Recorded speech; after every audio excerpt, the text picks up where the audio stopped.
but to do and die. Into the valley of death rode the 600. Cannon to the right of them, cannon to the left of them, cannon behind them, volleyed and thundered. Storm that was shot and shell, while horse and hero fell. They had fought so well, came through the jaws of death, back from the mouth of hell. All was left of them, left of the 600. When can their glory fade? Oh, the wild charge they made. All the world wondered. Honor the charge they made. Honor the light brigade. Noble 600.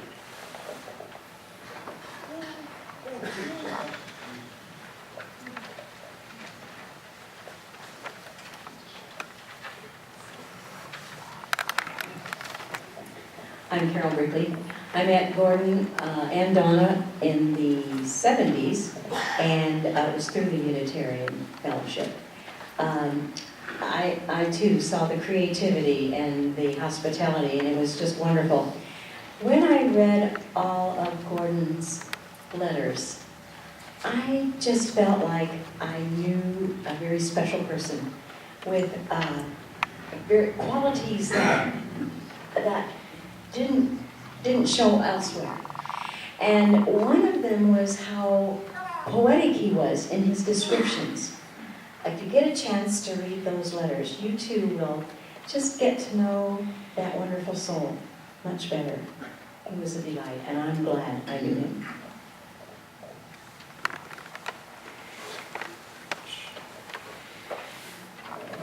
I'm Carolyn Elliott, and this is more of a Brenckle family story. But I, too, was a UNC student, bachelor's and master's, and in my bachelor's program in 1973, Donna and I were in an education class together. And it also turned out that their daughter Becky was in one of my classes that I was student teaching at Greeley Central. And Donna started saying things to me like, I know when your birthday is. Becky and I, by the way, had the same birthday, just a few years apart. And she had a necklace that was made by Gordon's father. What was it made out of, Donna? Peach pit made into a basket and Job's tears. Job's tears and little colored. Yes. No, not glass. She had me going. I thought she really had some interesting powers. Like, okay. Anyway, invited me out to the proverbial farm. And Gordon and the entire family embraced me and treated me like family. And I still remember to this day, I would ride out on my 10-speed bicycle. This was 1973, 1974. And Gordon would give me zucchini. But I was only on the bicycle. And with my cute little fingers, how in the world am I going to pedal my bike and carry zucchini? I was stuck it down the back of my pants, and he thought that was hilarious. Gordon, we miss you, but we're still laughing because you've got some great legacy you've left behind. Thanks, Gordon.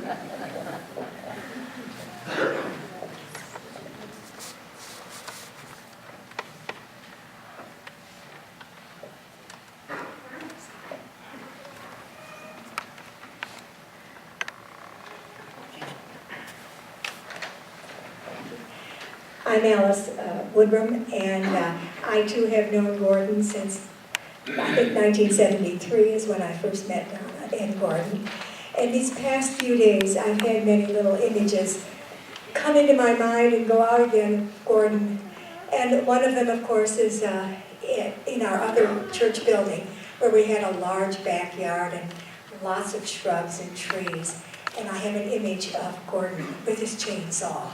And he was out there on work days doing the pruning and so forth. But that came to mind. And then the other thing that came to mind was not only did he pass out dollar bill rings, and by the way, I was a recipient of one of those at one time, but he would also pass out delicious Hershey chocolates.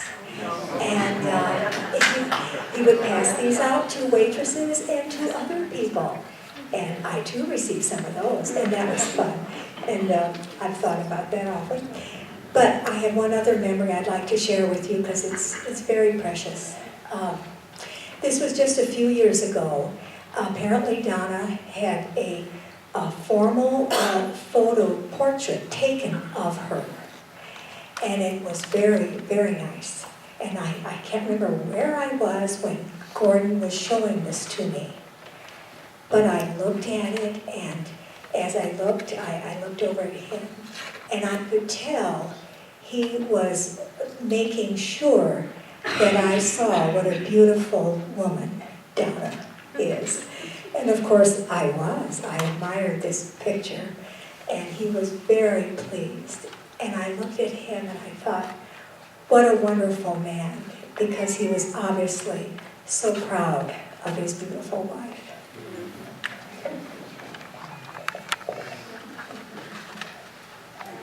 My name is Diane Culver, and I kind of feel left out because I've only known Donna and Gordon for 3 years, along with my husband. And I never got a ring, but I did get candy. And in fact today, Christina Bain, who played the flute today for us, when we were thinking of things to bring for the light refreshment afterwards, she said, what about those Hershey's? And in memory of Gordon, because I always got those, and that wonderful smile, and it was just my pleasure to be a friend this past 3 years. And one of the things I remember the most, well, were few words from Gordon, but one time I had a whole sentence, and I was at their house, and one of the second time I was at the house, and I had been helping out there, and you know, I think Gordon is kind of a flirt, too.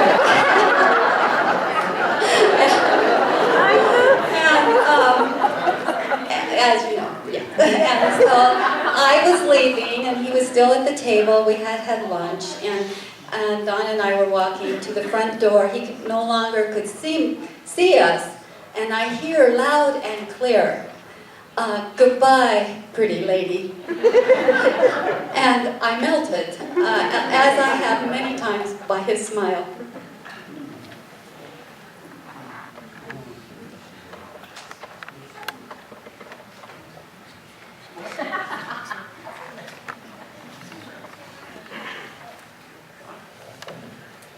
I'm a member of this church, and I've known the man in the wheelchair, he used to be right there, for I guess 10 or 15 years. But what I want to do right now, for all of you, as well as myself, is to express gratitude for this opportunity to know Gordon, the full breadth and depth and abilities and love and devotion to his family. I'm so glad I came.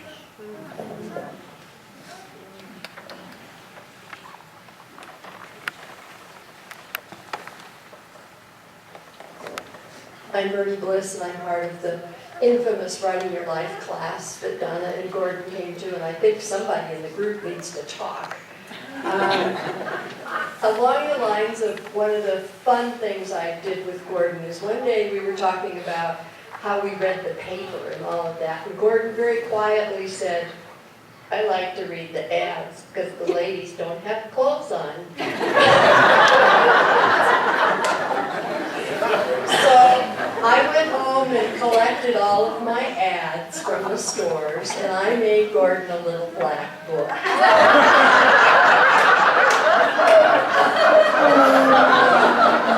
And he had a great deal of fun with that book. It was one of my favorite times with Gordon. Hi, I'm Carol Mantich, and my husband Dave had went to visit Gordon several times. They were both in the Air Force, and they liked to talk Air Force stuff. But the last time we went to see him when Donna, in fact, I think it was the day before he had to go to Lifebridge, he hadn't said much, but he had ate, and we went outside, and we came back, and I was giving him a hug goodbye, and Dave says, well, goodbye, Gordon, but I'm not going to give you a hug. And he hadn't said anything the whole time, and he pipes up and said, well, I don't want to give you a hug either.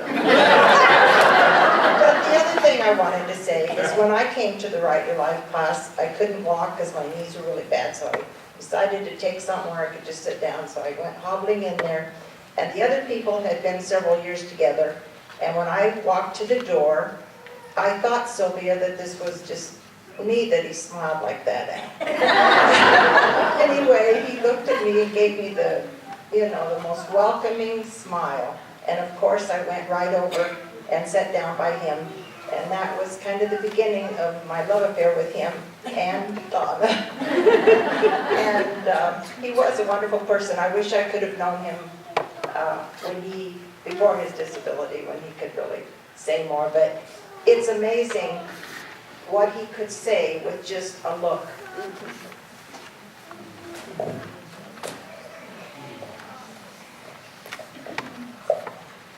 I don't want to embarrass Guy, but I think he has that smile too.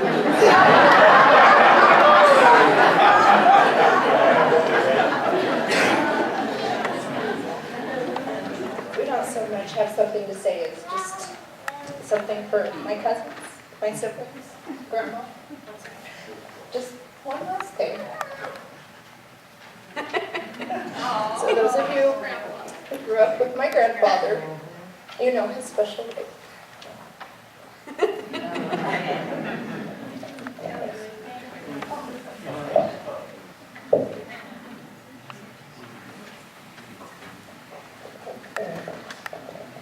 I'm Glenn Brenckle. I too was in the Writing Your Life class with Gordon. In fact, I got him in the class. And I'm so happy that he had good years in there. I don't know how he was undisciplined. But I'd like to say one thing, and it's a little bit off the subject, and yet I think it goes back to the paternal control. This has been a relatively long meeting. And when one comes to a meeting like this, it's often full of crying babies and squirming kids. I would like to congratulate you parents. I'm going to give Gordon the credit. It either came down with a firm word or the threat of a sharp stick.